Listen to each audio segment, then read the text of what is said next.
The PS4 was home to some of the greatest games of this generation. While the console didn't quite have the same amount of classics as the PS3 or PS2, it was still a must-own machine if you wanted to experience some of the best that gaming had to offer over the last 6 years. However, for all the great exclusives the PS4 had, it was also home to a few games that divided critics and consumers alike, and no game this generation has divided people quite like the Order 1886 has. The Order 1886 was released in 2015 and was developed by Ready at Dawn, the same developers who created some of the PSP's greatest games, like Daxter and the two handheld God of War games. Since Ready at Dawn had already proven themselves as a very talented group of developers, expectations were high for their new game to deliver the goods. But unfortunately, upon release, the Order 1886 garnered mixed reviews from critics. While some journalists praised certain aspects of the game, like its visuals and story, many more criticized the game for being too linear, having far too many QuickTime events, and relying too much on long cutscenes to tell its story. Sales for the Order 1886 were decent, but not strong enough for Sony to consider making a sequel. In a way, the Order 1886 marked an end to the linear 6 to 8 hour single-player campaign. Practically every AAA single-player game that followed the Order 1886 was an open-world game with dozens of hours of content and RPG elements. Even traditionally linear games like the Uncharted titles started featuring more open-world elements. In many ways, it feels like the Order 1886 was released at exactly the wrong time. If the game had been released on the PS3 or 360, where linear action games were a dime a dozen, it might have seen a lot of success. But this was the PS4, and consumers expected more for their money. Ironically enough, a few years after the Order's release, the walking simulator genre really started to take off. Despite the Order 1886 getting heavily criticized for being linear, short, and lacking gameplay variety, many of these games in the walking simulator genre would go on to receive widespread critical acclaim, despite featuring gameplay even more simplistic and linear than anything in the Order. So today I wanted to take another look at a game that was shunned by so many at release. Is the Order 1886 really just another by-the-numbers third-person shooter, or is there something more to this game than just gorgeous visuals and high production values?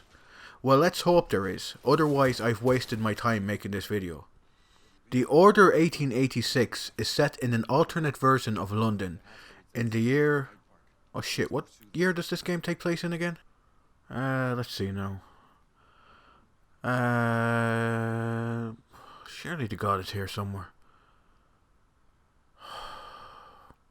Fuck it, it doesn't matter. It's set in the 1800s, that's all you need to know. In this version of London, terrifying beasts roam the streets and terrorize its civilians. Thankfully, however, the city can rely on the Knights of the Round Table to protect them. These knights are equipped with advanced weaponry and are able to heal almost any wound thanks to a mysterious liquid they consume called black water. By drinking the black water, the knights can also extend their own lifespan, with certain members of the Order being alive for hundreds of years thanks to the substance. The story begins with Sir Galahad, a member of the Order of Knights, being imprisoned. At this point, the player has no idea why Galahad has ended up here, or what he has done to deserve being tortured by these guards. All they know is one thing. This opening fucking sucks. I believe first impressions are very important when you play a game for the first time. The game has to give you a good enough reason to want to keep playing. Think back to some of the greatest games ever made. Practically all of them have incredible openings. They give you a reason to want to keep playing. A reason to want to finish them. The Order 1886 is not one of those games. In fact, as far as first impressions go, the Order is a disaster. This entire prison sequence revolves almost entirely around QuickTime events and scripted sequences.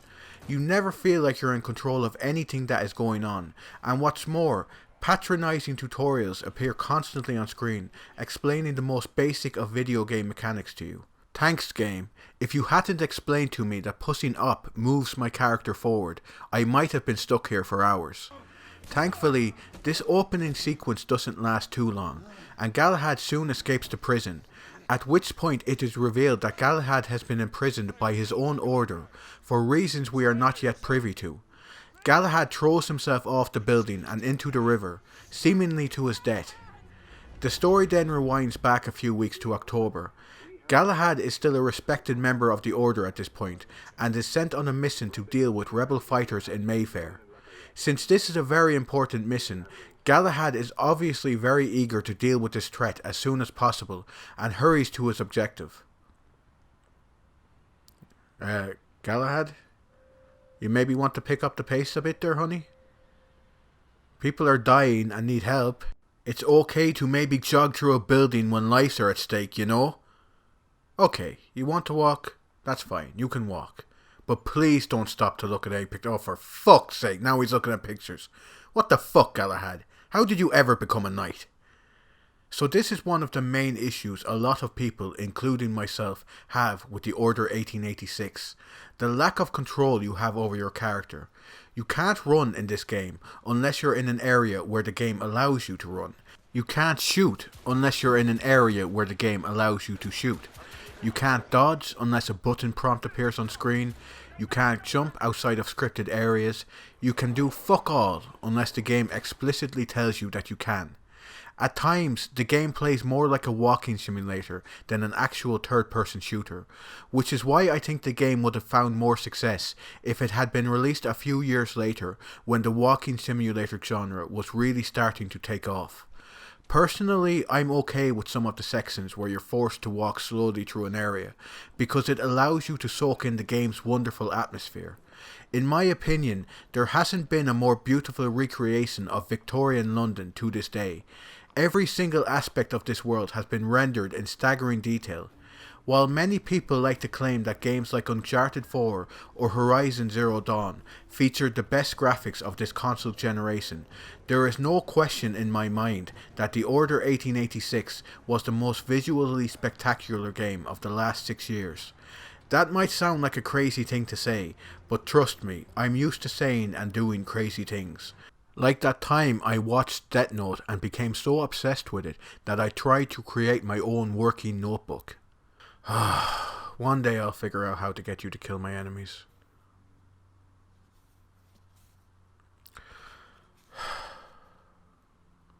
One day.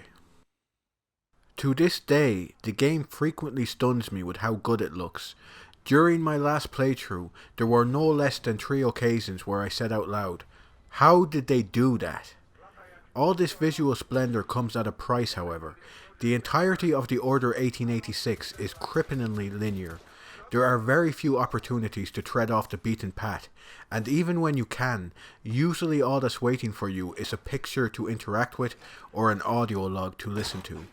There are no upgrades to find, no new abilities to unlock. Galahad is as powerful at the beginning of the game as he will be by the end.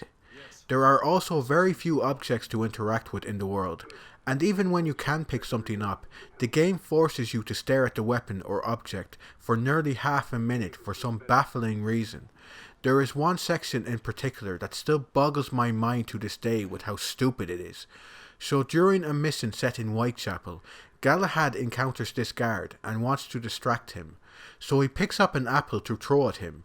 But instead of Galahad just picking up and throwing the fucking apple, the game first requires you to examine the apple for a number of seconds before a button prompt finally appears, which allows you to then throw it.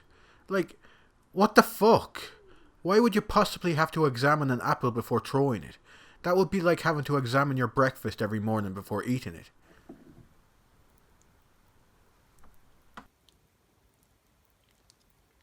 Ah, fuck. So while the world in the Order 1886 is beautiful, you won't be interacting with most of it. So anyways, what was I talking about before I got distracted? Oh yeah, so Galahad manages to ignore the pictures in this building long enough to finally make it outside. He eventually meets up with another Knight of the Order, Lady Igraine. Even though the game never explicitly tells you, it's pretty obvious that these two are banging. Which is fine, I guess. Personally, I never mix business with pleasure, but that's only because most women won't speak to me. So eventually the two of them reach the rebels, and this is where the game finally introduces its combat system to the player. And it's pretty good. It plays an awful lot like practically every other third-person shooter out there. You take cover behind a waist-high wall, occasionally popping out of cover to cap a fool. If you take enough damage from enemies, you need to stay in cover and wait for your health to regenerate before attacking again. If you've played any third-person shooter in the last 10 years, you'll know exactly what to expect. It's nothing innovative, but it gets the job done. What really differentiates the Order 1886 from every run-of-the-mill shooter out there, however, is the amazing weaponry you get to occasionally use. So it turns out that genius inventor Nikola Tesla actually works for the Knights of the Round Table in this universe, and he provides the Knights with some of the more inventive weapons they get to use. For example, my favourite weapon in the game is the arc gun, a weapon that shoots a blast of electricity that just fucking destroys enemies. Shit, boy. There is also the thermite gun, which allows you to fire off magnesium that can then be ignited, setting any enemies in the area on fire. It's a really fun gun to use. The problem with these weapons is how infrequently you get to use them. 90% of the time you'll be using standard pistols and rifles that function exactly the way you'd expect them to. It's frustrating because the game features some of the most imaginative weaponry I've ever seen in a third-person shooter, and yet most of the time the developers decided it would be more fun to force you to use weapons that you'd find in practically any other third-person shooter out there. Thankfully, however, combat is still fun and is probably the most enjoyable aspect of the game. It's fun watching your enemies die, especially in this game. Guns feel powerful and are enjoyable to use. While the AI is borderline useless during the first few hours, more aggressive enemy types are eventually introduced, keeping you on your toes. For example, standard guards will not flank you and will usually just sit around waiting for you to pop out of cover to finish them off. This makes shootouts during the first few hours of the game almost unbearably boring at times. Later on, however, shotgunners are introduced. These guys rush you and can finish you off in 1 or 2 shots. They can be infuriating to deal with at times, but at least they keep the combat interesting. There are also grenadiers who serve to throw grenades to flush you out of cover, and towards the end of the game there are even enemies who use some of the more advanced weaponry, like the thermite rifle. So while combat starts off dull and lifeless during the first few chapters, it eventually morphs into something far more exciting and tense. That is, while you're fighting humans at least. As most people are probably aware of by now, not all enemies in the Order 1886 are of the human variety. There are also half-breeds to deal with. Half-breeds are men who seem to have the ability to morph into strange wolf-like creatures. Occasionally you will have to fight these monsters, and it's fucking boring. Most of the time fighting these things involves simply waiting for them to rush you, shooting them, and then dodging out of the way when a button prompt appears on screen. Rinse and repeat. There's simply no skill to it. Hell, you don't even have to time your dodge because the X button literally appears on screen telling you when to press it. And these fights always, and I mean always, take place in an identical looking warehouse of some kind. It's insulting. Anyways, after dealing enough damage to these beasts, they'll collapse, at which point you rush over and press triangle to finish them off. That's all there is to these sections. There are 2 exceptions to this rule, however. Twice in the game, you will have to fight these creatures one-on-one, in weird fighting game-like sections. Again, there isn't much to these segments. They basically play out like glorified QuickTime events, but I will admit to having more fun with them, thanks in no small part to how brutal these fights can be at times. Overall, however, I was very disappointed with how the half-breeds were handled in the game, as they were what I was looking forward to the most. I was hoping the Order 1886 would have elements of survival horror as well as action, but unfortunately it wasn't to be. So aside from the combat and walking slowly, there are also a handful of stealth sections, and unlike most people out there, I actually enjoyed these parts. One section in particular that sees you sneaking around a massive garden, taking out guards with a crossbow, was very enjoyable. I do understand people who have an issue with the stealth, however. Firstly, the camera is very zoomed in during these moments, which can make it very hard to see guards around you at times. On top of that, there is another issue that makes the stealth sections a bit more difficult than they probably should be, and I'm sure you've probably noticed them by now. These bad boys. So one of the stranger decisions Ready at Dawn made when developing the Order 1886 was to use cinematic borders for the entirety of the game, instead of, letting the player see the whole fucking screen. To this day, I have never understood the appeal of using these borders in video games. Video games are not movies, and using cinematic black bars does not suddenly make your video game more cinematic. Thankfully, the industry seems to have learned its lesson with these things, and they almost never appear in games anymore. I mean, don't get me wrong, I see the appeal of using black bars, especially when you're trying to hide your identity from the police, but they have no place in video games as far as I'm concerned. I understand why the developers of the Order 1886 wanted to use them though, as it's a very story-driven, cinematic game, but I would have at least liked the option to turn them off in the settings. I know I've been criticising this game a lot so far, but that's only because I think the Order 1886 is something truly special, and it's only the game's few shortcomings that hold it back from being one of my favourite games of this entire generation. Even with all the problems I have with this game, I still look back on my time playing it with fondness. There is so much to love about the Order 1886 if you're willing to overlook some of its flaws.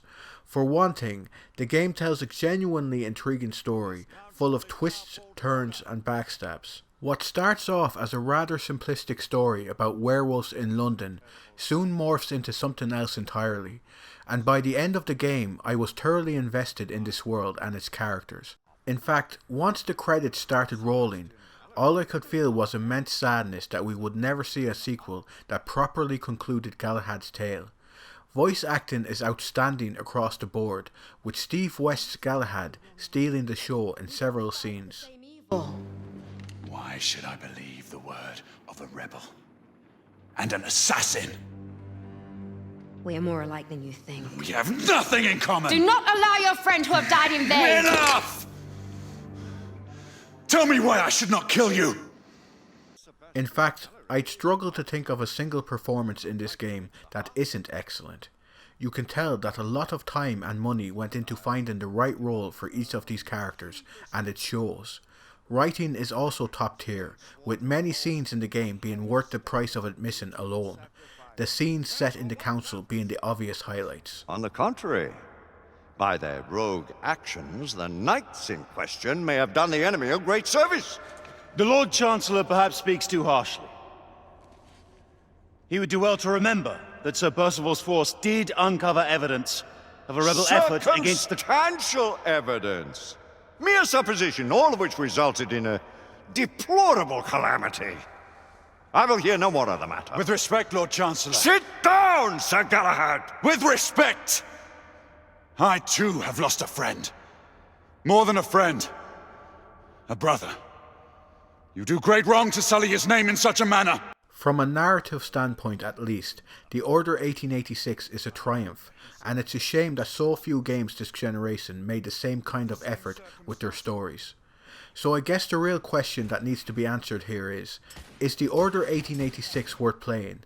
And the answer, in my opinion, is a resounding yes, especially considering that you can buy the game for next to nothing these days. There are definitely some issues with the game, and if you go in expecting a revolutionary third-person shooter, you're going to be incredibly disappointed. But that's the thing, I don't consider the Order 1886 a revolutionary third-person shooter. I don't even consider it a third-person shooter full stop. In fact, if I was going to place the Order in a genre, the closest fit would probably be something akin to a walking simulator. And I think if you approach the Order as a walking simulator that also occasionally features shooting and stealth, you'll have a blast with it. The Order 1886 is not Uncharted or Gears of War, but it was never trying to be. It was trying to be something akin to Firewatch, or What Remains of Edith Finch, a narrative experience that you get to interact with. And seen in that light, it's hard to consider the Order 1886 as anything but a complete success. It tells a fascinating story, has fun if simplistic gameplay, and is still one of the greatest looking games ever made. And you know what? Sometimes that's enough. Not everything needs to be The Witcher or God of War.